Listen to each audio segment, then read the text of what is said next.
전체적으로 오늘 내용은 저희들이 이제 어르신들이 거주하시는 65세 이제 이상 또는 55세 이상 또 시니어라고 불리는 우리가 살 수 있는 하우징 타입에 대해서도 말씀드리고, 그리고 양로원과 또 요양원의 차이점, 그리고 또 그에도 우리 노년 인구가 얼마나 분포하고 있는지, 그리고 BC 하우징에서 또 그리고 소득 안전 또 프로그램에 대해서 어떤 부분이 있는지, 그리고 우리가 현재 당면한 문제에 대해서 전체적인 건 아니지만 그냥 키포인트만 몇 가지 뽑아왔습니다. 그리고 우리 지역 사회에서 해야 되는 역할에 대해서 좀 더 나누고자 합니다. 지금 현재 BC 노인의 지금 향후 이제 주택 플랜에 대해서는 굉장히 중요한 또 의미를 부여하고 있어요. 향후 우리가 2029년도까지 보면 캐나다의 노인의 거의 30%가 우리가 75에서 84세가 돼요. 그리고 또 13%의 인구가 우리 85세 이상의 인구가 될 거라고 예상하고 있습니다. 그래서 지금 이제 조금 기초 단계예요. 시니어에 관련해서 관심을 가지고 앞으로 그 하우징에 관련해서 어떻게 서포팅을 하게 될 것인가에 대해서는 지금 이제 시작 단계에 있습니다. 그래도 BC 정부에서는 많은 분야에서 꾸준하게 지금 계속해서 2014년부터 시작해서 계속해서 꾸준하게 프로그램을 개발하고 있는 상황이에요. 그래서 우리가 지금 현재 BC주에 살고 있는 건 사실은 느끼한 부분도 있고, 각 주마다 프로빈스에서 또 노인들을 위한 하우징 관련해서의 또 다른 또 시니어 또 베네핏에 대해서 많이 또 연구하고 있는 상황이에요. 그래서 우리가 앞으로 더 나아가서 나중에 이제 지금 현재 1965년생이 나중에 마지막 2050년이 되면 마지막 베이비 부머 세대가 되실 거예요. 그때는 이제 85세가 되시는 마지막 베이비 부머 세대예요. 그때 대비해서 우리가 앞으로 나가는 부분에 대해서 얼마만큼 더 미리 준비돼야 되는 부분은 우리 정부나 또 사회단체에서 많이 또 연구해야 되는 부분입니다. 이제 자가 소유를 하고 있는 분들이 사실은 많아요. 그리고 인디펜던트를, 그러니까 독립적으로 전체적으로 우리가 시니어홈 하지만 실질적으로 시니어들이 거의 93%, 지금 예전에는 95%, 지금은 93%의 시니어들이 거의 인디펜던트로 독립적으로 사실은 거주하고 있습니다. 근데 거의 나머지 8%, 또 5%가 다 롱텀이나 또 어시스트 리빙의 케어 센터에 거주하고 계시는 거죠. 그리고 시니어를 위한 저렴한 주택으로는 또 공영주택은 이제 BC 하우징이랑 퍼블리클리 정부에서 관할하고 어르신들이 얼마만큼의 포션을 내고 거주하는 형태입니다. 그 외에 또 비영리 단체에서도 마찬가지, 비영리 단체에서도 정부에서 어느 포션을 제공하고 어르신들의 인컴의 30, 그러니까 논프로핏이나 우리 BC 하우징에서 제공하는 그 단계는 사실은 조금씩 달라요. 본인의 인컴의 30%만 내고 거주하는 공간들도 있고, 또 60%를 내고 거주하는 공간들도 있고 그래요. 나중에 또 롱텀 케어로 가시게 되면 사실은 이게 BC 정부에서는 롱텀 케어에서는 본인들의 인컴의 80%만 내고, 그리고 공영 기관에서 거주하시는 케이스가 많으시죠. 지금 이제 80%라는 말은 우리 각자 어르신들이 이제 받으시는 연금에 있죠. 연금도 있고 본인의 노후에 받으시는 뭐 다른 베네핏의 토탈한 그 인컴에 대한 80%예요. 그러면 예를 들어서 우리 다른 시니어 홈에 이제 들어가셨다. 근데 거기가 이제 비영리 단체고 또 BC 하우징에서 주관하는 퍼블릭 플레이스다. 그러면 본인의 일단은 케어 레벨에서 따라 조금씩 달라요. 근데 다른 부분에 대해서는 이제 30%만 본인 인컴에 대한, 그게 내가 받는 거에 대한 30%만 내면 되는 거죠. 그리고 또 60%만 내야 되는 경우, 80%만 내야 되는 경우에는 본인의 인컴의 80%만 내시고 나머지는 정부의 보조로 들어가는 겁니다. 본인 와이프 인컴은 아니고? 아니고 일단은 모든 캐나다의 세금이나 혜택 부분에 대해서는 본인 인디비주얼로 다 하셔야 돼요. 우리 세금 신고도 마찬가지예요. 세금 신고도 부부 커플 한 커플이지만 각자 별도로 다 세금 신고를 다 하셔야 되거든요. 연금도 마찬가지예요. 각자 본인의 연금으로 따라 다 나오고, 근데 만약에 커플일 경우에는 나중에 한 분이 이제 하늘로 천국으로 가셨다. 그러면은 그 나머지 부분, 그분에 대한 이제 포션을 뭐 %만 이렇게 돌아가신 분의 위로차 이제 받으시는 연금도 있으세요. 각자로 다 계산해서. 만약에 부부가 같이 있을 경우에도 마찬가지. 그러니까 주된 분의 이제 주 신청자로 해서 들어가는 거죠. 그리고 앞전에 말씀드린 이제 보조 받는 단계, 인디펜던트, 그리고 어시스트 보조 받는 단계, 그다음 또 인디펜던트 생활로 하시면서 또 보조를 받으시면 또 계실 수 있는 또 센터도 있죠. 그런 거는 이제 렌트 기어드 앤 인컴 시니어스 서브시다이즈 하우징 프로그램을 해서 이것도 또 마찬가지 BC 하우징에서 제공하는 프로그램이에요. 이런 경우에는 다 55세 이상이 되셔야 되고, 사실 또 독립적으로 거주하실 수 있는 분이어야 되고, 또 만약에 가족분 중에서 장애를 앓고 있다. 그럴 경우에도 이런 시설에 이제 신청을 해서 혜택을 받으실 수 있습니다. 이런 경우에는 지금 현재 이게 몇 년 전에 이게 내어진 도안인데요. 이제 퍼센테이지인데 현재 인디펜던트로 거주를 하지만 렌트 기어드 프로그램으로 해서 우리 보조를 받아서 사용할 수 있는 하우징이 BC 토탈로 해서는 로우 메일랜드 쪽이 제일 이렇게 하우징 넘버가 많고, 그 중에서도 이제 BC 전체를 토탈하면 지금 2만 개가 넘는데, 그리고 지금 현재 많이 이렇게 디벨롭돼서 중간중간 들어간 부분을 퍼센트를 보면 거의 3만 종류의 이상의 렌트 기어드 프로그램을 하우징으로 또 거주하실 수 있습니다. 인디펜던트리로 잘 지내신다는 말은 본인이 이제 내 집을 가지고 있는 경우에도 인디펜던트로 내가 자가 소유를 하고 있는 상태에서도 마찬가지. 그리고 내가 어디를 들어가서 이제 보조받는 곳에 들어가도 마찬가지. 내가 내 스스로 움직일 수 있는 곳들은 다 인디펜던트리로 이제 거주할 수 있는 공간들이에요.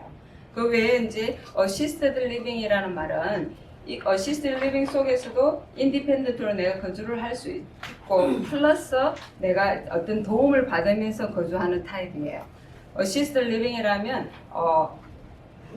내가 지금 아침마다 밥을 준비를 해야 된다. 근데 식사를 준비하는 게 내가 힘들다. 그럴 경우에는 밥을 제공하는 어떤 시설에서 지내시는 것도 마찬가지 인디펜던트이지만 어시스트 리빙이 될 수도 있고요. 그리고 어시스트 리빙 그 사이트 안에는 또 보면 본인들이 이제 도움이 또 필요하신 단계가 있으세요. 인디펜던트는 많고 내가 내 스스로 모든 걸 다 관리하고 안전의 문제에서도 다 하지만, 이제 어시스트 리빙 보조받는 부분에 대해서는 이제 도움이 필요한 부분들이죠. 실질적으로 우리가 집에서도 도움을 어시스트 리빙을 사실은 받을 수가 있습니다. 그거는 정부에서 지원하는 프로그램을 이용한 거죠. 그러면 그게 홈 케어 서비스예요. 주정부에서는 최대한 우리 시니어들이 본인이 가지고 있는 집, 렌트를 하든 또 소유를 하든 본인이 가지고 있는 집에서 최대한 longer stay 하시길 바라기 때문에 정부에서 지원하는 프로그램이에요. 그게 홈스포트 프로그램이에요. 이거는 이제 내가 지금 내 집에 있지만 이렇게 다니는 건 내가 일시적으로 다닐 수 있고 하는데, 내가 아침에 일어났을 때 너무 옷 갈아입는 게 힘들다. 그런데 내가 또 어떤 소변 보름 부분에 문제가 있어서 또 기저귀를 하고 있다. 그 외에 또 어디 가는데 또 도움 필요하다. 그럴 경우에는 토탈에서 우리가 어시스트 리빙이라고 할 수 있습니다. 그러면 이제 홈 서포트 같은 경우에는 여기 프레이즈 헬스에서 보내주는 홈 서포트 케어 같은 경우에는 바로 이제 프레이즈 헬스의 케어 에이드들이 집으로 방문하는 케이스죠.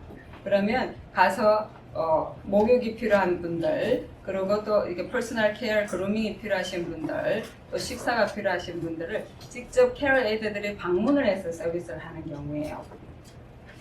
그럴 경우에는 이제 전체적으로 무조건 다 우리가 케어 에이드를 보낸다고 해서 다 서비스를 받을 수 있는 건 아니고, 그러니까 하루에 풀로 맥시멈으로 4번의 케어를 받으시는 거예요. 그리고 일주일에 2번 샤워 서비스. 이게 풀 케어로 해서 주정부에서 이게 보조해주는 어시스트 리빙의 베네핏이에요. 우리가 개인적으로 퍼스널리로 내가 만약 몸이 불편해서 홈케어 애들을 내가 불러서 쓴다 그러면 거의 1,500불에서 5,500불의 추가되는 금액을 정부가 추가로 사이드로 이제 사람을 보내주는 거예요. 그 본인 부담은 어느 정도 됩니까? 본인 부담은 없습니다. 그거는 정부에서 다 합니다. 그러니까 본인은 이제 그게 캐나다가 좀 다른 부분이죠. 그러니까 본인 실질적으로 인컴이 있을 때는 본인이 페이합니까? 네네 만약에 이거는 이 BC 하우징 프레이즈 헬스에서 주정부에서 주는 보건국에서 보조해주는 이거 어시스트 리빙 프로그램은 로우 인컴 패밀리예요. 로우 인컴 시니어예요. 만약에 인컴이 일반 로우 인컴 어프로블 보다 훨씬 더 높다. 그럴 경우에는 본인들이 이제 내셔야 되는 거거든요. 네네. 다 이제 프레이즈 헬스의 프로세스는 일단은 우리가 리프럴 해드릴 수도 있고 그리고 어떤 주위에서 리프럴을 했을 때 닥터한테 얘기를 해서 닥터가 또 케이스 매니저를 연결을 해요. 그러면 정부의 케이스 매니저가 직접 나와서 이제 인터뷰를 하고 어세스먼트를 해요. 그래서 이 사람이 얼마만큼의 도움이 필요하겠다 하는 걸로 해서 레벨을 정하는 거죠. 그러면 하루에 한 번만 방문해도 되겠다 하는 경우에 하루에 한 번만 그리고 2번, 3번 맥시멈으로 아침 케어 그리고 점심 케어, 저녁 케어 그리고 주무시기 전에 한 번 더 케어해서 맥시멈으로 4번을 하고 그리고 4번 속에는 이제 스펀지 바스라고 해서 매일매일 닦아드리는 거죠. 그리고 일주일에 2번의 이제 샤워 서비스가 들어갑니다. 그렇게 해서 풀리 이제 어시스트 리빙 보조를 받으시는 거죠. 그건 혹시 맥시멈 차지가 있습니까? 아니면 없습니다. 본인의 인컴에 따라서 돈을 내야 됩니까? 이제 어시스트 리빙의 베네피트 같은 경우에는 전혀 우리가 와서 도와주고 가는 거. 네네 그 사람의 그 인컴에 따라서 돈 내는 겁니까? 아니면 하루에 맥시멈 얼마 차지가 있습니까? 이거는 그러니까 프레이즈 헬스에서 로우 인컴 패밀리한테 시니어한테 드리는 인컴이 거는 아닌 사람은 로우 인컴이 아닌 경우에는 계산을 해서 시간당 페이를 하셔야 돼요. 시간당 네네. 맥시멈 차지가 있어요? 맥시멈 차지가 있습니다. 시간당 페이 하는 경우에는 맥시멈은 없죠. 근데 얼마든지 차이치는 더 추가로 될 수 있는 부분이에요. 근데 로우 인컴일 경우에는 전혀 내지 않고 저희들 아메리카에도 마찬가지 우리 어르신들이 홈케어 스포팅 받으시는 분들이 20분이 계시거든요. 전혀 페이 하시는 분 없으세요. 그러면은 그게 네. 그 GIS를 받는 사람은 로인컴에서 돈을 내는 게 하나도 없겠네. 그렇죠. 그렇죠. 그러니까 그거는 기준으로 본다면은 네. GIS는 인컴이 정부에서 보장하는 것 뿐이니까. 그렇죠. 이게 일반은 내 인컴이 내가 받는 게 연금만 받고 있다. OS하고 GIS랑 연금만 받고 있다. 그런 분들은 다 자격이 있으세요. 그래, 돈 하나도 나중에- 안 내고 네. 받을 수 있다. 지금 우리 어르신들이 한국 어르신들이 그걸 모르세요. 모르신 분들이 많아서 자식들한테 말씀을 이게 자식들한테 의존을 하시다 보니까 혼자서 끙끙 앓으시다가 나중에 보면 이게 자제분들이 멀리 계시는 분들 같은 경우에는 사실 집에 이렇게 찾아가 보면 어떤 보조를 충분히 받을 수 있는 분인데도 정말 열악한 상황에서 계시는 분들이 계시거든요. 그럼 그 사람의 인컴이 있는 사람들은 네네. 그 사람 돈을 냅니까? 아니면 어떻게 되는 거예요? 그건? 네네. 인컴이 있으시면은 일단 추가로 요양 서비스를 받는 부분에 대해서 페이를 하셔야 되고, 네, 네. 네네. 인컴이 우리가 로우 인컴이라는 말은 36,000불, 35,000불, 45,000불 지금 올랐어요, 먼저. 만약에 내가 받는 게 연 인컴이 45,000불 이상이다. 그러면 사실은 자격이 안 되세요. 근데 내가 받는 연 인컴이 45,000불 미만이다. 그러면 누구나 다 신청을 해서 내가 몸이 이 정도로 1인당 아픈데 45,000원이면 보조 받을 수 있어요? 그렇죠. 혜택 받을 수 있어요? 네네. 나는 그러니까 여기에서 BC주에 그럼- 살면서 그럼 충분히 프리로 보조 받습니까? 그렇습니다. 45,000원이야? 네네 프리로 다 그 받습니다. 이상 되면 돈 내고. 네네. 네. 직접 집에 계시면서도 충분히 그 주위에 있는 케이스 매니저들이랑 그 non-profit organization에 있는 세틀먼트 워커들 있죠. 그분들하고 의논을 하셔도 되고 본인이 알고 계시는 닥터가 있으시다. 그럼 닥터하고 의논을 하셔야 되고 그러면 바로 내가 케이스 매니저를 한데 바로 이렇게 요청하시기는 사실은 쉽지는 않아요. 근데 주위에 소셜 워커들을 하고 닥터들하고 일을 같이 하시면 그분들이 리퍼럴을 바로 이게 프레이즈 헬스 케이스 매니저한테 바로 보내요. 근데 지금 저희들 리퍼럴을 이렇게 해보면 그리고 시간이 많이 줄어든 상태거든요. 이 리퍼럴 닥터 리퍼럴 들어가서 프로세스해서 케이스 매니저가 와서 어세스먼트 하는 과정이 지금은 저희들은 일단 시설에 있다 보니까 좀 더 이게 좀 빠른 시간으로 되지만 그래도 집에 있더라도 내 자가를 가지고 있는 집에 있더라도 그런 분을 통해서 케이스 매니저를 받아서 어세스먼트를 하면 그 웨이팅에 따라서 빠른 시간 한 달 아니면 그래도 3주 안으로 그게 내가 서비스 얼마만큼 급박하게 이 서비스가 필요하냐에 따라서 바로 이렇게 연결해줘요. 그럼 홈케어 서비스 워커들이 직접 댁으로 방문을 해서 시간별로 이렇게 서비스를 하고 돌아가고 그래서 또 다음날 매일매일 와서 또 케어를 해주는 부분이죠. 이게 주정부에서 하는 그 시니어 서포팅 프로그램이에요. 그래서 홈케어 서포트 프로그램에서 최대한 어르신들의 집에 오랫동안 상주하고 있으시다가 그 다음에 또 하이 레벨로 또 케어로 또 올라가셔야 되는 단계는 또 와요. 우리가 보면 어시스트 리빙에 있다가 하이 레벨 케어로 더 이제 24시간 케어로 가셔야 되는 상황이 생기는 경우가 거의 2years, 2년 텀이 되는 것 같아요. 그러면 내가 이제 몸이 많이 안 좋아서 어떤 보조를 받고 있다. 이럴 거면 이제 어떤 텀이 오면 다시 하이 레벨 케어로 이제 올라가야 되는 상황이 이제 있다는 걸 또 염두를 하시고 어떤 어르신들 각자 이제 플랜이 조금 있으시면 더 좋죠. 딸이 하우스가 있어도 BC 하우징에 만약에 내가 하우스가 있지만 그 집을 내가 사용을 못하고 몸이 불편해서 다른 곳에 가서 보조받는 어시스트 리빙에 내가 거주를 해야 된다. 그럴 경우에도 모든 베네핏이 집에 받아야 되는 베네핏이 그대로 다 나와요. 물론 BC 하우징에서 렌트 보조금도 마찬가지예요. 내가 밀리언 집짜리 집이 있어도 내 그걸로 인해서 인컴이 나오는 게 없다. 그러면은 나는 그 혜택을 받을 수 있는 거예요. 그리고 BC 하우징에서 내가 집은 내가 갖고 있어 사용 못하고 내가 어디를 렌트를 해야 된다. 그럴 경우에도 렌트 보조금을 이렇게 신청하실 수 있으세요. 저희들 어르신들 같은 경우 네네. 내가 사인해주면 되네. 패밀리 닥터가 사인해주는 거는 일단은 리퍼럴 케이스예요. 맞아요. 리퍼럴을 패밀리 닥터가 해주면 그러면 그 케이스 매니저가 와서 이분의 필요한 어세스먼트를 다 받아서 케어 애들을 이렇게 보내주는 거죠. 네. 어떤 경우에는 롱텀 케어로 가시기 전에는 보면 24시간 케어를 보내줘요.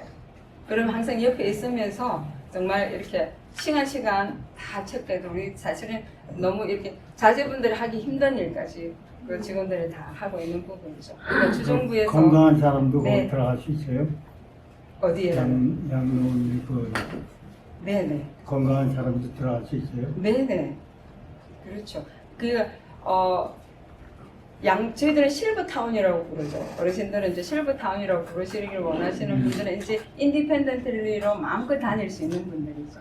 그리고 골프도 하러 다니시고 또 한국도 여행으로 다니시고 그런데 또 도움을 받아서 또 어시스트 리빙 보조를 받아서 또 상주하셔야 되는 부분들도 계시고 뭐 밥도 먹고 거기서 네. 청소도 다 해주고 네네. 그 양로원에 들어가면 네네. 보조받는 시설에 이제 들어가시게 되면 하루 3끼 식사가 제공되고 네. 일주일에 한 번 하우스키핑이 들어가요. 건강한 사람도 들어갈 수 있어요? 네네. 55세 이상이면 이제 다 들어가실 수 있는 상황이죠. 네네.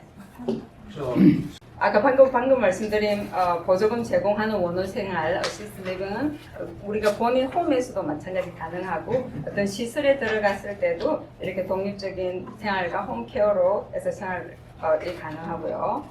그리고 아까 말씀드렸듯이 보건당국과 의료 종사자와 상의를 해야 된다는 이 부분은 검토를 우리가 리퍼를 받아서 검토하고 평가하고 그러고 나서 이제 시행을 하는 부분이에요. 지금 밑에 조그마하게 이게 보이는 이 도표가 롱텀 케어 이게 전체 캐나다에서 이게 제일 많은 어르신들이 이제 거주하고 있는 리스트를 이렇게 보니까 BC주가 제일 높더라고요. BC 어르신들이 제일 높은데 거기에는 이제 신체나 또 인지 부분에서 또 24시간 또 케어가 또 필요하신 분들 또 디멘시아가 어느 정도 레벨이 하이 레벨에 올라가면 24시간 케어가 또 필요한 상황이 되시는 거예요.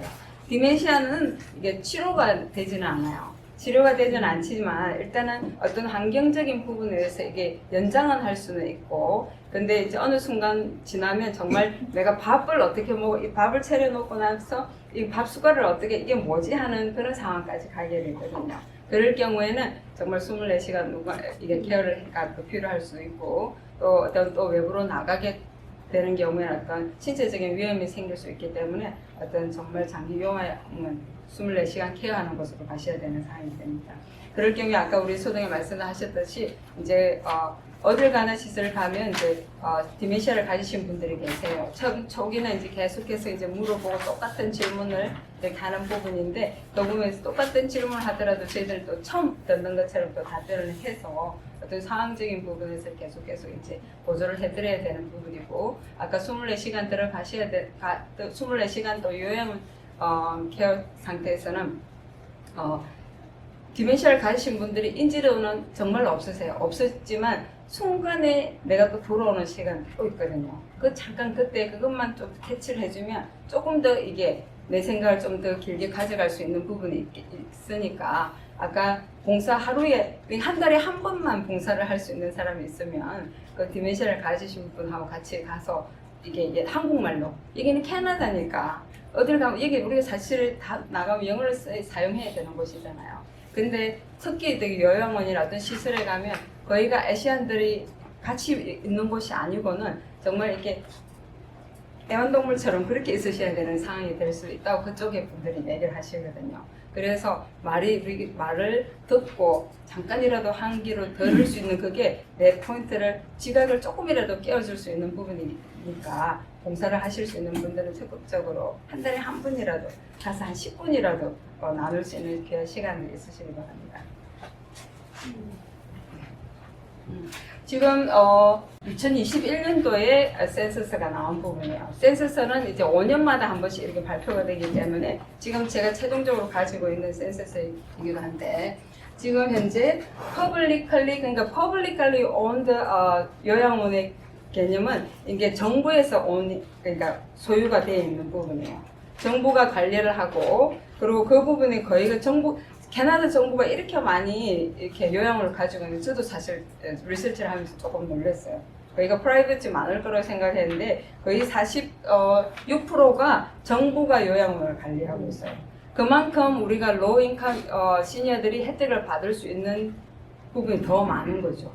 일반 프라이빗으로 시니어 홈 들어간다, 요양원을 들어간다, 모든 풀케어가 다 해야 된다. 그럴 경우에는 정말 가격이 내 천치 차이거든요. 그러면 그 케어는 4,500불부터 시작해가지고 10,000몇천 불까지 케어가 이렇게 페이를 해야 되는 부분이에요. 24시간 내가 몸을 케어를 받아야 될 경우에는.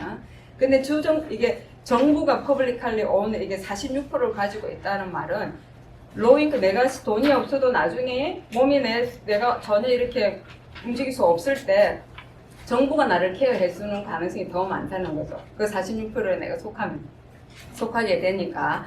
그러면 그 46%의 요양원의 그게는 내가 받는 연금이 2,000불밖에 안 된다. 근데 그 서비스 받는 퀄리티 그 시설에서 받아야 되는 요양원 시설이 사실 6,000불, 7,000불이다. 그 부분에 대해서는 내가 2,000불에 대한 그에 대한 80%를 내는 거예요. 그리고 2,000불에 대한 80%만 그 요양원에 내고 나머지는 정부에서 시설을 다 이렇게 대처를 해주는 부분이에요. 그래서 저도 사실 이렇게 46%의 퍼블릭 온드 요양원이 있다는 부분에 대해서 정말 캐나다가 참 고맙다는 나라가 참 고맙다는 생각을 했습니다. 그리고 프라이빗리가 그러니까 개인적으로 또 개인 소유도 사실은 54%로 거의 하프 퍼센트가 있습니다. 그리고 non-profit에서도 많이 많이 이제 지금 요양원을 지금 시작하고 있는 상태고 거의 또 23%라는 부분에 대해서 non-profit에 이제 활동하고 있는 부분인데 non-profit에서도 또 마찬가지 또 많이 또 할 수 있는 이제 단체가 되거나 할 수 있는 여력이 된다면 non-profit도 정부에서 이렇게 서포팅을 받아서 하는 부분이기 때문에 얼마든지 지금 시설을 이제 관심을 가진 분들은 이렇게 준비를 할 수 있는 부분이 되면 또 커뮤니티에 더 큰 나중에 도움이 되겠습니다. 나중에 또 지나가서 또 얼마나 또 웨이팅이 있는지를 알면은 왜 이렇게 필요한지에 대해서도 또 아실 거예요. 지금 현재 우리 캐나다 전체로 봤을 때 우리 노년 인구가 지금 제일 많은 곳이 여기 퀘벡이에요. 퀘벡이고 뉴브론즈윅이고 사스카추완 그리고 우리 BC주예요. 그래서 이게 퀘벡이나 뉴브론즈위 같은 경우에는 이게 젊은 분들이 나왔다가 다시 돌아가는 이제 홈 프로빈스로 돌아가는 케이스가 많으세요. 그래서 그쪽에 보면 이게 노인들을 위한 시설도 잘 되어 있고, 그리고 또 그에 대한 이제 뒤에 부속 처리 부분에 대해서도 많이 이렇게 되어져 있기 때문에 다시 돌아가는 본인의 고향으로 돌아가는 캐네디언을 돌아가는 케이스들이세요. 그리고 BC주가 그래도 네 번째로 더 많은 인구를 또 차지하고 있습니다. 이게 지금 이게 제 데이터를 보면 이게 1943년 되면 노바스코시아나 뉴브런즈윅 뭐 이렇게 좋은 이게 지금 현재 인구가 제일 많은 곳에 보면 거의 85세 이상의 인구 비율이 거의 6%가 될 정도로 얘가 많은 비율을 차지한다고 지금 이렇게 제 리서치에는 이렇게 되어 있어요. 네. 지금 이 부분은 이제 그러니까 얼마만큼 우리 BC주에서 하이 포션 퀘벡이나 전체 우리 전국구에서 제일 높은 포션을 차지하는 부분에 대해서 이제 얘기를 하고 있는데요. 에이지가 그러니까 나이가 85세 그리고 더 이상이 되는 부분 마찬가지 이 부분도 퀘벡, 온타리오, BC주 여기서는 85세 이상이 제일 높은 주는 이제 퀘벡, 온타리오주, 우리 BC주가 세 번째입니다. 우리 BC주의 노년 인구가 많다는 비율이죠, 그렇죠? 그래서 얼마만큼 주정부에서 지금 하고 있는 부분에 대해서 더 노력해 주셔야 되고, 그리고 커뮤니티도 마찬가지, 또 우리 개인 인디비주얼 각자도 마찬가지 어떤 부분에 대해서 준비를 해 나가야 될지 내 하나의 개인의 문제가 아니기 때문에, 왜냐하면 시니어 부분에 대해서는 덩어리가 되어야만 그 혜택을 받아요. 특히 우리 커뮤니티에서도 지금 현재 보면 제일 먼저 커뮤니티 시니어 단체를 이룬 부분이 이제 중국 분들이에요. 중국 분들이 해서 지금 너무너무 잘하고 있고, 그 다음 일본 분도 각자를 스케줄을 해서 있고, 지금 보니까 필리핀들도 보니까 필리핀들은 옛날 우리 60대 사고를 가지고 있거든요. 자기 부모는 자기가 모셔야 된다. 근데 지금 필리핀도 그렇고 각자의 커뮤니티에서 조금씩 이렇게 더 시니어에 대해서 관심을 가지고 시작하는 부분인데, 우리 인디비주얼이 아니고 덩어리가 이렇게 되지면 우리 한인 커뮤니티에도 마찬가지, 우리 뉴비스타가 있다는 게 너무 또 감사하고, 이렇게 한인의 덩어리가 있으면 이게 도움을 받기가 더 쉬워요.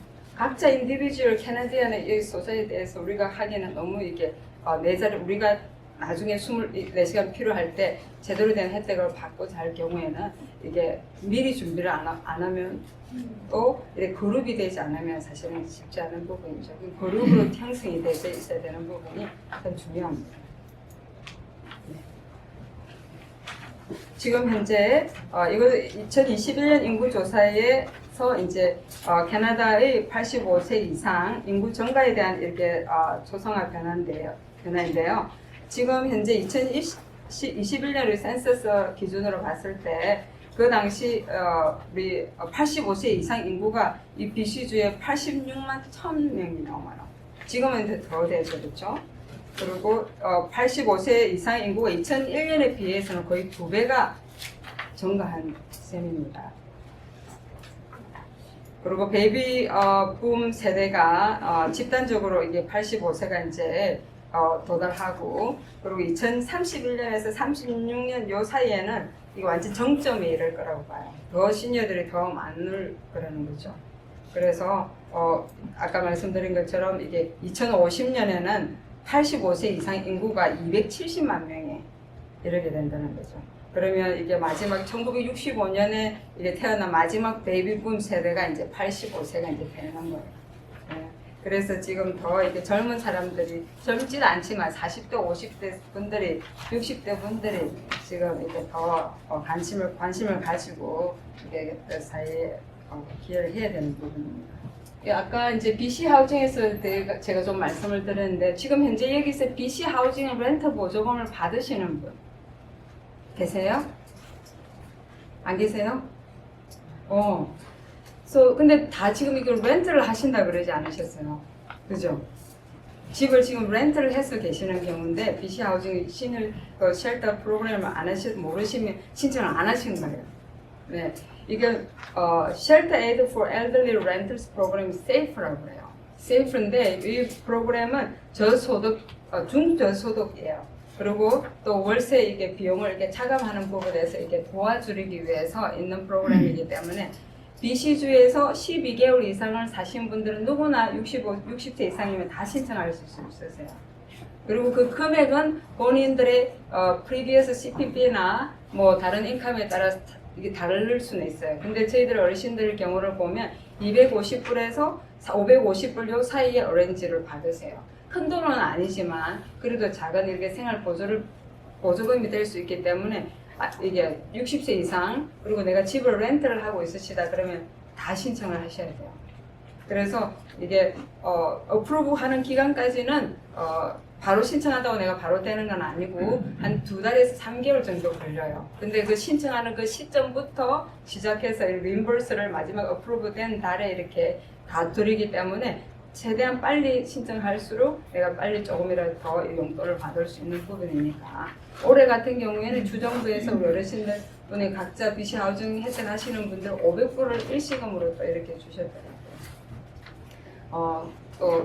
신청하는 부분에 대해서는 그렇게 까다로운 부분은 아니에요. BC 하우징의 세이프 프로그램 여기 적힌 대로 해서 가서 그게 다운로드 받으셔서 이게 젊은 분들 아니면 석세서나 이렇게 비영리 단체의 세르먼트 워커들한테 얘기를 하시면 신청하는 그 과정에 다 도와드릴 거예요. 본인들의 이제 인컴을 이제 증빙 서류는 내셔야 돼요.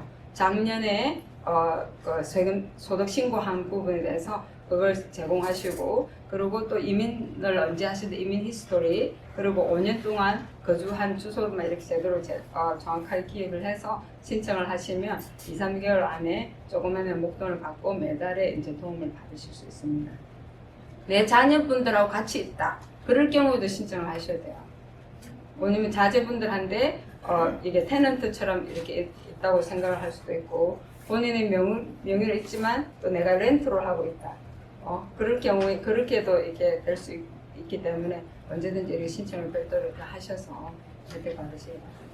어르신들이 이제 소득 안정 프로그램이라고 해서 우리 시니어들이 받으시는 내용들을 보면 CPP라든지 OAS 그리고 이제 다른 이게 GIS라든지 이런 부분, GIS 등을 받는 부분인데요. 이 부분에 대해서는 이제 우리 어르신들이 조금 착각을 하시는 분들도 사실은 계세요.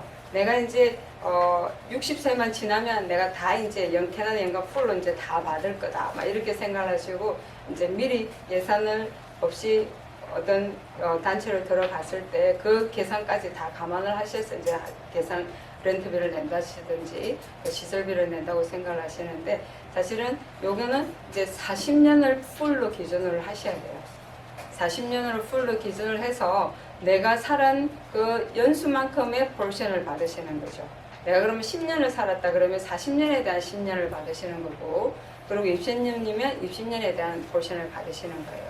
근데 실질적으로 이제 내가 캐나다에서 영주권자도 물론 다 당연히 받고요. 근데 영주권자들은 기간을 이게 거주를 해야 되는 기간이 있습니다. 6개월. 정도의 기간을 하셔야 되는데 시민권자들은 내가 만약에 한국에 가서 이제 지내야 되는 상황이 됐는데 내가 여기 살은 지 20년이 지났어.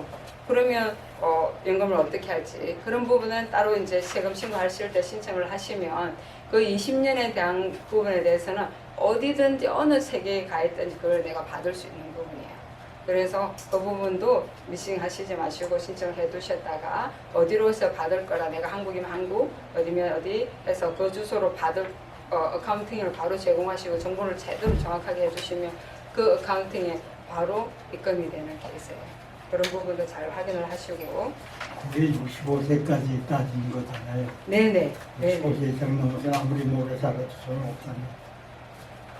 65세까지 20년 산 사람 얘기하는 거 아니에요? 그러니까 65세 이상이 지나도 계속해서 내가 살고 있으니까 그 횟수는 계속 더해지죠. 만약에 내가 20년밖에 못 살았다. 그래도 65세가 지나도 내가 75세까지 살았으면 10년이 더 지났기 때문에 75세 돼서는 30년에 대한 걸 받으시는 거죠. 해마다 연장되나요? 해마다 올라가나요? 그래요? 그렇죠. 아니, 조금씩 65세까지로 알고 있는데 65세 하고 65 아니 예를 들어 네네. 60세에서 이민 온 사람들 네네 그런 사람 그러니까 50 55세에서 이민 온 사람들 네네. 그러면 거기서 20년 이상 산 75세 넘으면 풀 베네핏 받는다는 얘기 아니에요? 아니에요. 시간은 여기서 딱 40년을 지나야 풀 베네핏이 되죠. 40년을 거주를 한 사람인데 65세를 그게 이론이 지났고 아니고 어. 우리가 65세인데 신청을 하잖아요. 네네네. 근데 자 그럼 60세에 온 사람은 신청이 안 되잖아요. 안 되죠. 그러면 자 60세에 온 사람이 70세에는 신청이 돼요? 10년치는 신청이 가능하죠. 10년치는 신청이 가능하죠. 60세 와서 내가 70세까지 10년을 살았어. 어. 그러니까 나는 10년치에 받을 건 자격이 되는 거죠. 아 그러니까 70세부터 신청이 가능하다 이거죠? 그렇죠. 기준이 언제냐 이거지? 기준은 네. 10년인데 그 체크하는 게 보통 우리가 노년연금을 신청할 때 65세 신청하지 않느냐 이게. 네네. 60세부터 65세? 신청하시면 돼요. 근데 65세 신청을 못 하잖아요, 그 사람은. 자격이 안 돼. 그렇죠. 자격이 안 그러면 되니까. 안 되니까. 10년이 지나야 그러면 되니까. 70세에는 신청이 가능하죠. 가능하죠. 60년 온 사람은. 가능하죠. 네네. 그 얘기를 좀 묻는 것 같아요. 네네. 근데 네. 저번에 예를 들어서 70세에 신청을 하면 10년밖에 안 되니까 캐나다에 거주할 때는 받을 수 있지만 여기 거주하신 지가 이제 20년, 내가 지금 60살에 왔어.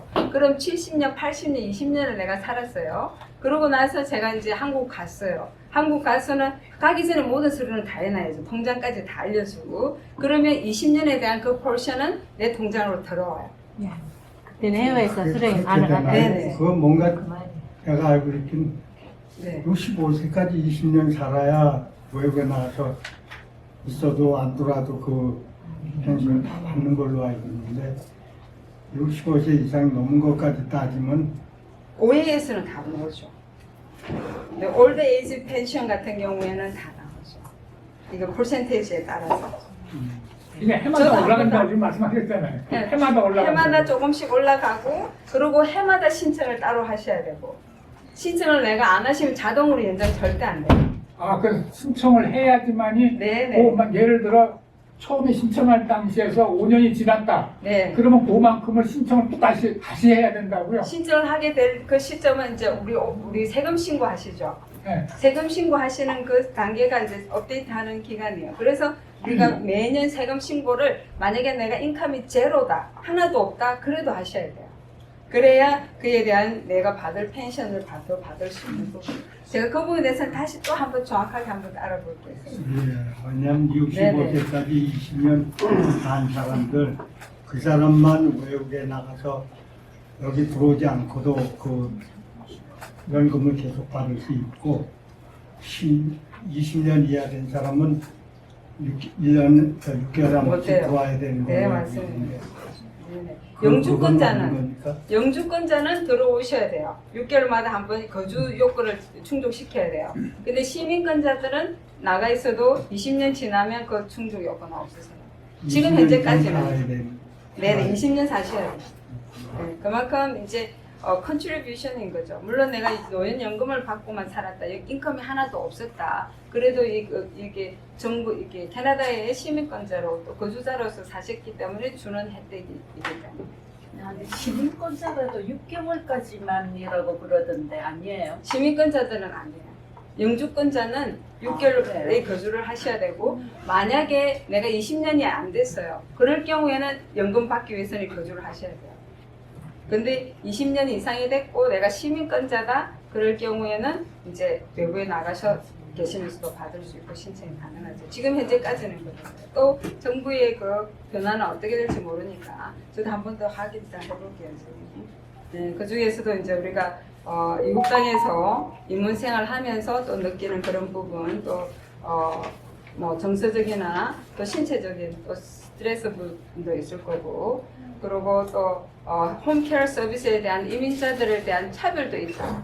그래서 이런 부분들 사실 이민 그 리스트에 보면 많은 컨트리에서 이민자들이 겪는 시니어들이 겪는 그 리포트에 이렇게 나와 있어요. 이민자들에 대한 차별, 홈케어 서비스에 대한 부분.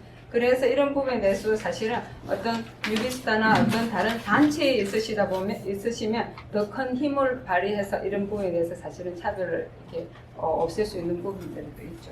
그리고 또 자녀들한테 너무 이렇게 자녀들이 바쁘게 살다 보니까 자녀들한테 또 방해를 못해서 또 일일이 혼자서 이렇게 처리해야 되는 부분에 대해서 또 영어랑 또 언어의 부분에 대해서 또 불편하시는 분들도 계시고, 그리고 또 생활비를 또 절감을 어떻게 해야 될지 그런 부분에 또 고민하는 부분들도 계시고, 또 제가 이건 또 캐나다 한국 일보에 나온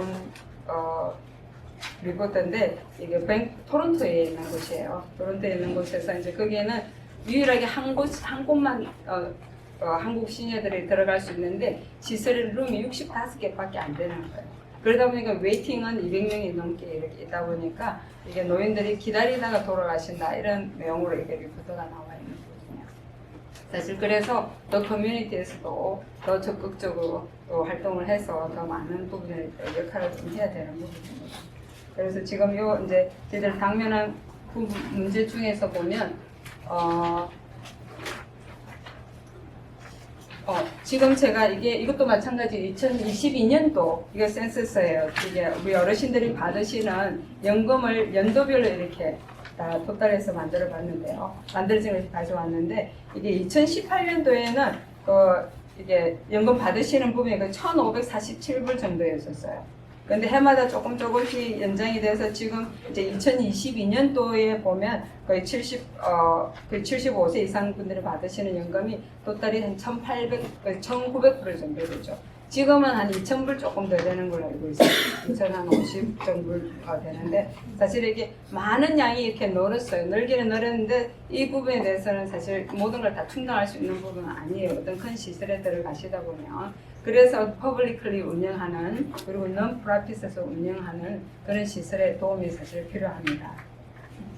어떤 이 연금에 대해서 궁금하신 분이 있어서 본인들이 또 받으시는 분들 계시니까 대충 이거 지나온 걸 보면 퍼센테이지를 조금 비교를 하실 수 있을 거예요. 이 퍼센테이지도 저희들 인컴 갭에 대한 부분이 2022년도의 부분인데요. 지금은 이제 45,000불 이상의 이제 미디엄이 되는데, 그래도 이 당시에 또 항상 이게 우리가 인컴에 대한 그 갭 부분에 대해서 많은 분들이 우리가 충분하게 받는다고 생각할 수도 있는 분도 계시고, 그리고 내가 또 거의 25%의 시니어들이, 어르신들이 이게 덜 로우한, 풀로 받으면 45,000불이 될 수 있고 또 로우가 될 수 있지만 거의 이제 3만 불 미만, 2만 불 정도 되는 어르신들이 더 또 많은 경우가 있으세요. 그래서 가족분들한테 의지를 해야 되는 경우도 생길 수 있고, 그리고 이게 거의 우리 보면 인컴을 받는 부분들이 시니어를 떠나서 이게 45%의 이제 시니어들이 거의 미니멈 웨이지에 이렇게 계시는 분들도 계시고, 그리고 6%가 아직 미니멈 웨이지를 받고 일을 하시는 분들이 있어요. 그래서 이런 분들이 이제 우리 물론 건강하게 오랫동안까지 이제 일을 할 수 있는 연령이 돼서 충분히 일을 할 수 있을까, 이러면 더 좋은 부분이 있죠. 근데 그래도 어떤 내가 한계적으로 더 해야 되는 케이스가 이렇게 퍼센테이지가 있다는 부분이 있으니까 커뮤니티에 다시 한번 생각할 수 있는 부분입니다. 저는 이제 전체 이거는 이제 나중에 우리가 몸 24시간 케어가 필요할 때, 그때 이제 내가 필요해서 신청을 하는데, 그 당시에 내가 들어가서 신청을 하면 사실은 좀 많이 늦어요. 그래서 미리 이런 이게 시설이 있다는 걸 아시고 미리 내가 롱텀 케어에 나중에 이제 환경을 한 번 더 주의를 더 생각해 보시고, 또 주위 분들이라든지 있으시면 미리 말씀을 드려서 이게 롱텀 케어 시설에 이제 리스트를 해두시는 게 이제 나중에 내 때가 왔을 때 이제 필요에 들어갈 수 있다는 거죠. 지금 현재 2018년도부터 2022년도까지 이렇게 신청사를 봤을 때 지금 아직까지도 이게 BC 토탈로 이 넘버를 보면 이게 신청 수가 이렇게 많은데 비해서 이게 5년 동안 기록한 걸 보면 아직까지도 2년, 3년을 기다리셔야 되는 경우가 있으신다는 거죠. 근데 사실 또 어떤 시설이나 또 병원에 들어가게 되는 케이스는 또 거기에서 어떤 프로세스를 받아서 준차적인 절차를 받아서 바로 또 한 달 만에 또 옮기시는 경우도 있습니다. 그리고 또 내가 어떤 상황이 어떻게 처리될 대체될지 모르기 때문에 또 그런 부분에 대해서도 한 번 더 플랜을 하시고 계획하시고. 의사에 저거 혹시 네네. 예를 들어 BC 어디 가고 저 아일랜드 어디 가고 싶다고 그러면 네네. 그쪽으로 자리만 있으면 들어갈 수 있는 거예요? 그렇죠. 지금 현재 선생님이 의사 이거 없이도 들어갈 수 있어요? 네네. 만약에 롱텀의 경우에는 달라요. 롱텀 24시간 케어가 필요하시다. 그런 경우에는 만약에 퍼블릭 시설로 들어가신다. 그럴 경우에는 리퍼를 통한 절차로만 돼요.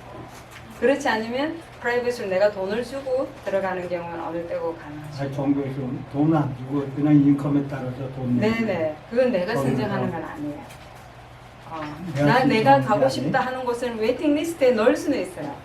자기 페이블 리스트를 두세 개 이렇게 적으실 수는 있는데 그 베드가 나와야 가게 되고, 만약에 그 베드가 나왔는데 연락이 왔어요. 근데 내가 지금 그 집 가기 싫어. 그러면 캔슬이에요. 만약에 2번 캔슬하면 한참 더 기다리셔요.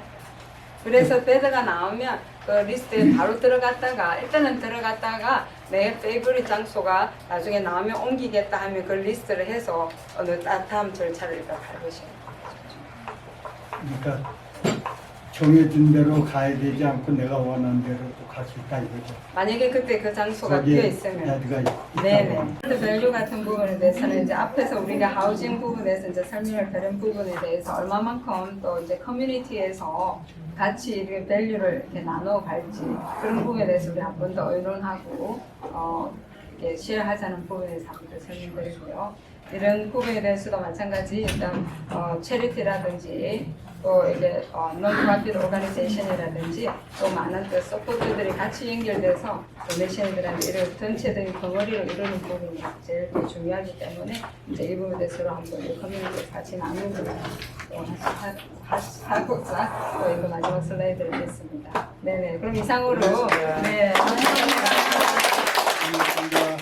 럭트리 가는 거는 우리 BC 하우징에서 관할하기 때문에 BC 하우징에서 코퍼레이트 하우징까지도 다 연결해서 하고 있거든요. 그러면 신청할 때 그러면 국민들이 BC하우징에 직접 연락을 해가지고 해야 되는 건가요? 또 가족분들의 도움을 받으실 수도 있고 가족이 없는 분들은? 얻는 분들은 그러니까 여기서 이제 해야 돼요. 네네. 나눔의 정원에 일단 다 도와주세요. 그래서 그 신청을 할 수 있는 그 도움을 드릴 수 있는 분들을 이제 조직에 배제해야 되는 거죠. 사실은 저희들 아메니다 같은 경우에는 직원들이 봉사로 이제 시간을 나눠서 이렇게 해드리거든요. 신청을 해놓고 나서는 저희들은 얼마가 어떻게 들어가는지는 몰라요. 그냥 신청만 도와드리고 팩스로 넣어드리고 그런 케이스인데 해주시면 그 모든 자료는 다 웹사이트에 다 있는 부분이에요. 다 있어서 그 어디를 가서 다운로드만 봐서 기재만 해서 보내면 되는 상황이니까. 그리고 또 내가 패밀리 닥터가 있다. 그럴 경우에는 패밀리 닥터를 최대한 활용하셔서 내가 지금 몸이 패밀리 닥터는 우리 컨디션을 제일 잘 아시는 분들이잖아요. 그리고 클리닉, 내가 패밀리 닥터가 없을 경우는 클리닉에 있는 닥터를 통해서 리퍼를 부탁을 드려서 그 컨디션을 보시면 아니까 그 패밀리 닥터가 마지막 최종적인 걸 결정하시는 건 아니에요. 그 케이스 매니저가 와서 모든 걸 결정을 해서 하는 프로세스이기 때문에 정말 도움이 필요하신 분들은 도움이 될 수 있도록, 그리고 그 케이스 매니저를 만나는 날 우리 이게 봉사해 주시는 분들이 같이 통역만 해줘도, 이게 보면 어세스먼트로 받을 때도 저희들이 이제 직원들이 한 명이 들어가게 해요. 들어가게 해서 이게 전체적으로 우리 어르신들은 또 나는 괜찮다 이게 말씀을 그렇게 하시거든요. 얘네들은 괜찮다가 그냥 괜찮다로 받아들여요.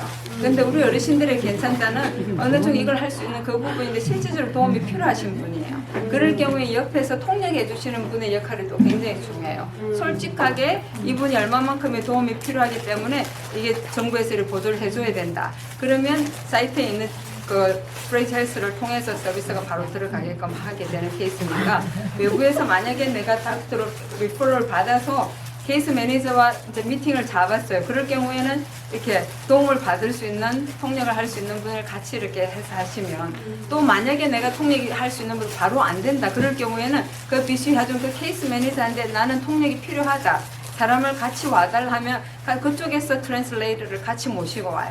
인터프리터를. 그런 경우도 있으니까 케이스 매니저들한테 어세스먼트를 받을 때 최대한 내가 풀로, 그렇다고 아니 안 아픈데 그 받으시는 또 그건 아니잖아요. 그 워커들의 시간을 웨이스팅하는 거니까 정말 필요한 사람들이 제때 받을 수 있도록 옆에서 또 보고 또 같이 도움이 필요한 분 설명을 한 번 더 해주면 제대로 된 이렇게 잘 되어져 있는 그 보조를 받을 수 있는 거죠.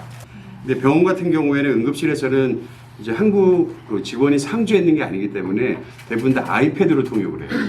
그러니까 이제 그 의사랑 그 환자랑 해서 아이패드 통역을 하는데 전화 같은 경우에 지금 그 정부 관련 전화들 같은 경우에 현재 제가 알기로는 60% 이상은 아마 제2 외국어 서비스인데 그 중에 한국도 포함이 되어 있거든요. 그래서 전화하셔서 혹시라도 그냥 잘 안 되는 경우에 그 뭐 Korean representative라고 이렇게 말씀을 해주시면 연결해 주는 경우가 있어요. 그럼 이게 저희 분들이 좀 이렇게 힘든 게 뭐냐면 제가 이제 중간에 신청을 많이 도와드리다 보면 그 매니저님 말씀하신 대로 그 저희 나라 어르신들은 아파도 괜찮습니다라고 얘기하시는 분이 너무 많아요. 내가 아픈데 주변에서 봐서는 정말 아프신 분인데 아유 참을만 해요 그러면 그쪽에서 듣는 거는 참을만 하다는 내용만 들어요. 아 그러면 이분은 요양원 안 가시고 홈 서비스 받으셔도 되겠구나라고 착각을 하시는 거죠. 저희가 항상 이제 통역할 때 말씀드린 거는 현재 있는 상태 그대로 말씀해 주셔라. 허리가 아파서 못 앉겠다, 뭐 못 걷겠다 이런 걸 말씀해 주시면 그러니까 저희가 만약에 그 이니셜 그 어세스먼트를 하고 나면 케이스 매니저가 대체적으로 그 대화에 들어있던 단어들을 가지고 추후에 어떤 식으로 판단할 것지를 얘기를 해줘요. 그러면 일단은 홈 서비스 받아보고 홈 서비스 중에서도 그러니까 저희 나라 분들이 가장 힘들어하는 부분이 그런 부분이에요. 그 케어테이커가 오는데 거의 80~90%는 이제 뭐 필리핀 분도 계시고 뭐 인도 분도 계시고 그러니까 한국 분들이 굉장히 적어요. 근데 그 저희가 보통 이제 케어를 홈케어를 받으시는 분들은 평균 연령이 70대 후반에서 이제 90대까지 이렇게 되시잖아요. 그러면 내가 이런 서비스를 하러 왔습니다라고 얘기했을 때 그 첫 마디가 영어면 아무거나 하고 가세요. 그러면 그 저희 그 어르신들이 케어테이커들을 얼마나 도와주는 거냐면 그분들의 상당 부분들은 아무 일 하지 않고도 시간만 하는 경우가 많아요. 내가 만약에 말씀하신 대로 옷 갈아입거나 목욕을 시키거나 이런 서비스가 있으면 그 날을 딱 지정해서 딱 맞는 날짜에 그 서비스를 받을 수 있는 경우면 상관이 없는데 월요일은 이제 목욕을 하는 날이다. 근데 그 전전날 목욕을 하면 어르신들은 목욕을 매일 하시는 분이 드물잖아요. 밖에 나가는 일이 많지가 않으시니까. 그러면 내가 이틀 전에 목욕을 했는데 또 목욕 서비스를 했는데 그 케어테이커는 그 목욕시키고 옷을 갈아입히는 게 그분의 의무예요. 그리고 혹시 뭐 내가 이거 안 해도 좋으니까 그럼 뭐 쓰레기 봉투라도 좀 버려주고 음식도 좀 해주다 이렇게 얘기를 하면 한국 분들 같은 경우에는 해드려요. 그러면 한국 분들이니까. 근데 그 서양 사람들은 아 내가 현재 맡은 의무는 요거다라고 해서 그냥 갑니다. 그럼 쓰레기 봉투 하나 안 버려줘요. 그래서 매번 이제 그 BC 정부에서 하려고 하는 부분이 그 여러 민족들이 살잖아요. 여러 민족 중에서 언어에 대한 부분이 가장 약한 나라가 저희 나라 분들입니다. 저희 나라 왜냐면 뭐 인도나 동남아시아에 비해서도 평균적으로 그 현지 언어 수준이 가장 떨어지는 쪽이 저희랑 중국 사람들이에요. 그러면 중국 사람들 같은 경우에는 워낙 이제 커뮤니티가 크고 그룹화가 잘 돼 있어가지고 자체적으로 그 뭐 모자이크나 이런 그 정부 기관 통해서 중국 커뮤니티가 중국어 서비스가 정형화되어 있는 그런 서비스들이 많아요. 이제 대상자가 워낙 많다 보니까. 근데 한국 분들은 그게 부족해요. 그러면 한국 분들이 그 케어테이커 그러면 너무 좋아하시는 거예요. 근데 그거를 계속 한국 사람을 못하는 이유 중에 하나가 뭐냐면 가장 대표적으로 노조, 그러니까 유니온이 발달한 곳이 그 주정부 기관이라 이제 프레이즈를 했습니다. 그러면 실질적으로 내가 한국 분들 요 지역 내에서 한국 분 케어 받으셔야 될 분이 한 20분 정도 되면 한 3~4분 정도만 있으면 커버 가능해요. 근데 그 이제 한국 분들은 요청 사항이 많다 보니까 어떤 경우에는 이게 힘들게 왜냐면 한국 분들이 좀 편해지시면 안 하던 것도 막 이제 뭐 요리해달라 뭐 그러면 그 요리는 절대로 못하게 되어 있습니다. 요리할 수 있는 거는 딱 한 가지밖에 없어요. 이미 기존에 만들어진 음식에다가 마이크로웨이브에 연결해서 해주는 것까지는 해줘요. 커피 타는 거. 그러다 보니까 이제 어떤 경우에는 힘들면 그쪽 그 케어테이커 하시는 분들 노조에서 시간 배정을 하게 돼 있는데 그 시간을 억지로 빼서 이제 한국 분 서비스를 한국 케어테이커들 해주게 되면 이분들이 그 기존에 했던 것보다 너무 힘드신 거예요. 그러다 보니까 이제 그거를 이번에 이제 시간이 바뀌어서 못한다 그러면 이제 한국 서비스를 받으시면 더 힘들죠. 내가 서비스를 받았다 또 못 받는 상황이 되잖아요. 그래서 그 지금 뭐 베트남이나 한국이나 중국 같은 경우에는 그 프레이저 헬스나 BC 하우징에서 그 현재 실질적으로 대민 서비스를 하는 사람들 중에서 그 한국인의 비율을 높이려고 노력은 중입니다. 노력은 중인데 그게 사실은 아시지만 유니온이 있으면 굉장히 어렵습니다. 저희들은 이제 10시부터 저녁 9시까지 어떤 게 밤 케어를 해야 되는 경우에는 밤 11시까지 있는 분들이 계세요. 그러니까 3명이서 이게 테이크 턴을 해요. 그래서 3명 또 커뮤니티 오는 분 2명 해서 그 5명이 그러니까 7시부터 9시까지 계속해서 그 정해진 시간에 이렇게 하는 거죠. 근데 그 사람들이 이제 인도 분들도 계시고 거기가 인도 직원들이 많으세요. 근데 저희들 케이스는 이제 우리가 육아는 우리가 직원들이 보는 상태니까 그 어르신들이 안 왔다고 해서 그냥 스킵을 하진 않아요. 또 상주에 있다 보니까 또 가서 또 시술을 하게 되고. 그래서 처음에는 우리 어르신들도 한국인 그 케어 에이드가 있으면 우리 그 직원이었어요. 근데 이게 프레이저에서 싹 빼버렸어요 어느 순간. 근데 오히려 또 커뮤니티에서 인도 직원들하고 또 어르신들하고 또 이게 서로 내 몸을 닦아주고 씻어주는 사람이니까 우리 어르신들이 잘해주는 거예요. 그러다 보니까 또 좋은 관계로 또 이렇게 이루어지니까 저희들이 좀 보니까 괜찮은데 집으로 직접 이렇게 케이스로 홈 케이스로 가서 서비스하는 경우에는 저는 사실은 불편한 점도 사실은 있을 수 있어요. 왜냐하면 이렇게 가는 잘 하는 부분이 아니니까. 그래도 우리는 서로 이제 홈케어 애들을 이제 믿고 또 우리 가족된 입장에서는 또 요청해야 되는 부분이죠. 지금 현재 미니멈을 내시는 분은 지금 1,400 얼마 내시고 그것도 있어요? 최고로 많이 내시는 분은 5,000불 내세요. 미니멈이 1,400불이래요? 네. 그 방은 널 웨이팅이에요. 그 방은 널 웨이팅이에요. 뭘 왜? 항상 대기자가 웨이팅이에요. 있다는 거예요. 항상 대기하니까 4,650대 도내가 6,500대. 네네. 예, 랭리 치매마이라고 이제 디멘시아 빌리지라고 있어요. 그러니까 마을을 조성을 한 거예요. 치매 환자들 위해서. 근데 그러면 그 정도 인컴이 안 되시는 분들은 못 들어가죠. 100% 다 백인이고요. 그리고 그 자기 재산이 진짜 몇백만 불이 있거나 아니면 최소한 뭐 연금을 몇천 불 받는 이런 분들이 이제 말년에 한 1, 2년 정도 지내십니다. 연 월, 그 제일 싼 게 월 9,500불에서 13,000불 정도. 그럼 1년에 한 15만 불 내시는 거예요. 월 사용료.